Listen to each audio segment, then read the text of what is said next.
Pilate took Jesus and had him whipped. The soldiers made a crown out of thorny branches and put it on his head. Then they put a purple robe on him and came to him and said, "Long live the King of the Jews." And they went up and slapped him.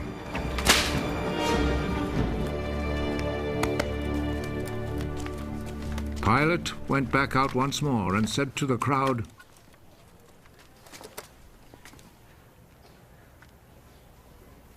"Look, I will bring him out here to you to let you see that I cannot find any reason to condemn him. Look, here is the man." So Jesus came out, wearing the crown of thorns and the purple robe. Crucify him! Crucify him!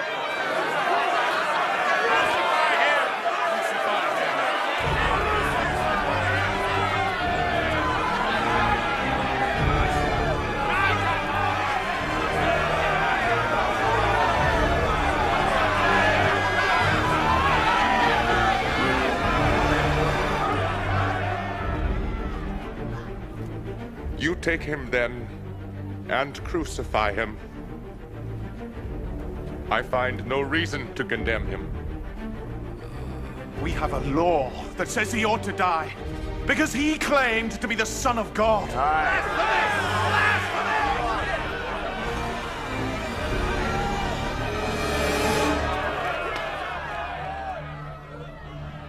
When Pilate heard this, he was even more afraid.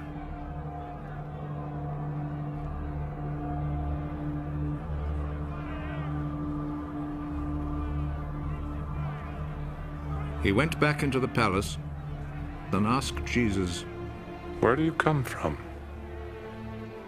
but Jesus did not answer. You will not speak to me.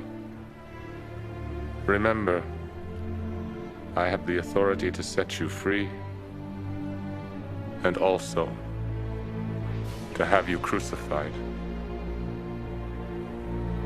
You have authority over me, only because it was given to you by God. So the man who handed me over to you is guilty of a worse sin.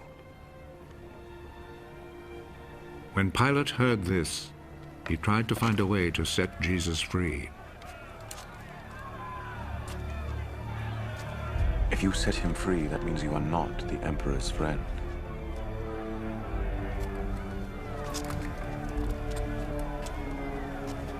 Anyone who claims to be a king is a rebel against the Emperor.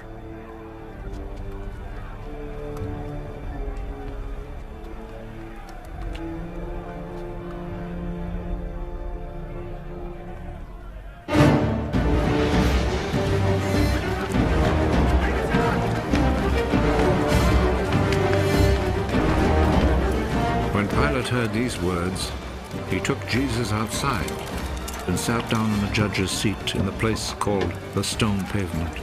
In Hebrew, the name is Gabbatha.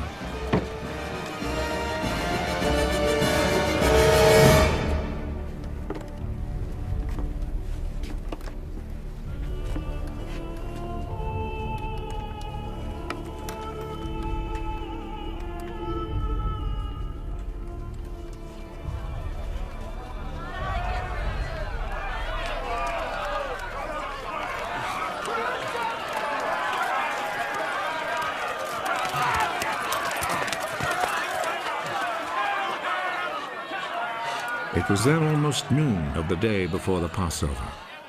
Pilate said to the people, Here is your king. Kill him.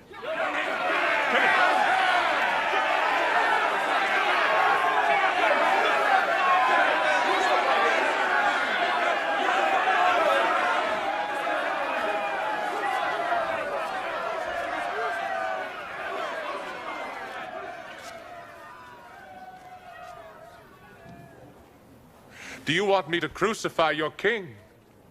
The only king we have is the Emperor. Then Pilate handed Jesus over to them, to be crucified.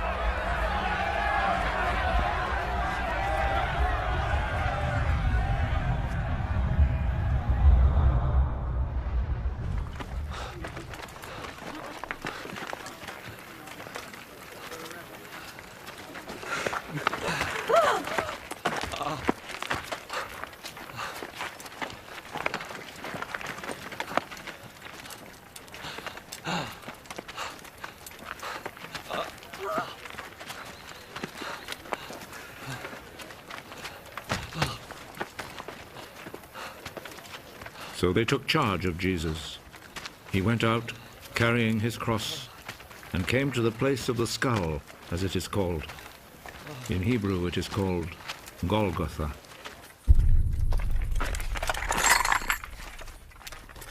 There they crucified him, and they also crucified 2 other men, one on each side, with Jesus between them.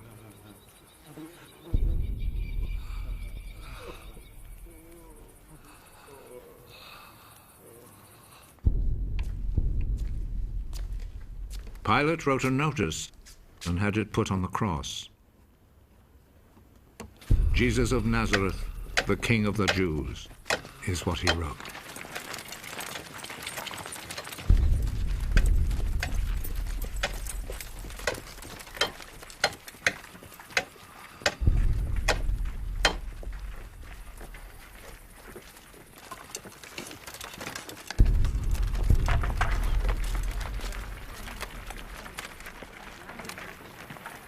Many people read it because the place where Jesus was crucified was not far from the city. The notice was written in Hebrew, Latin, and Greek. The chief priest said to Pilate, "Do not write the King of the Jews, but rather..." This man said, "I am the King of the Jews." What I have written stays written.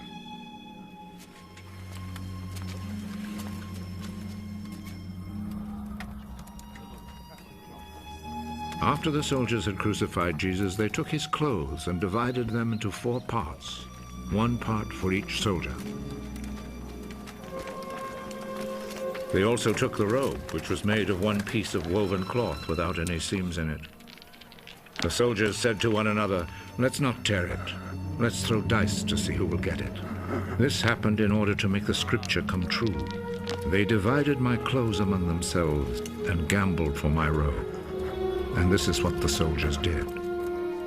Standing close to Jesus' cross were his mother's sister, Mary, the wife of Clopas, and Mary Magdalene. Jesus saw his mother and the disciple he loved standing there. He is your son. Then he said to the disciple, She is your mother. From that time, the disciple took her to live in his home. Jesus knew that by now everything had been completed. And in order to make the scripture come true, he said,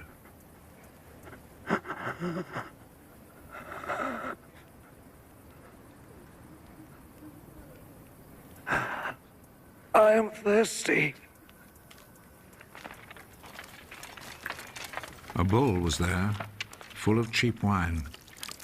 So a sponge was soaked in the wine, put on a stalk of hyssop, and lifted up to his lips.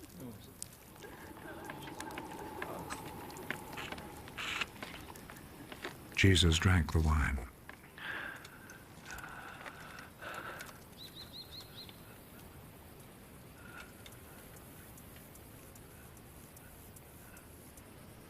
It is finished. Then he bowed his head and gave up his spirit.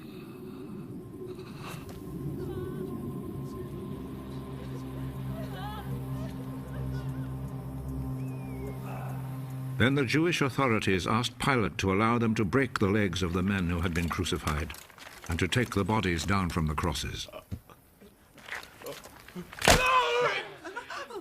They requested this because it was Friday, and they did not want the bodies to stay on the crosses on the Sabbath. since the coming Sabbath was especially holy. So the soldiers went and broke the legs of the first man, and then of the other man, who had been crucified with Jesus. But when they came to Jesus, they saw that he was already dead, so they did not break his legs. One of the soldiers, however, plunged his spear into Jesus' side.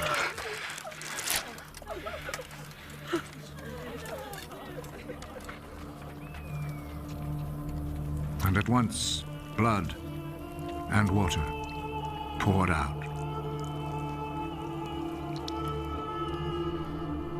The one who saw this happen has spoken of it, so that you may also believe.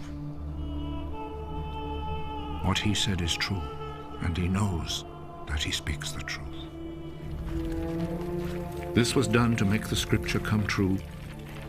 Not one of his bones will be broken. And there is another scripture that says, people will look at him whom they pierced.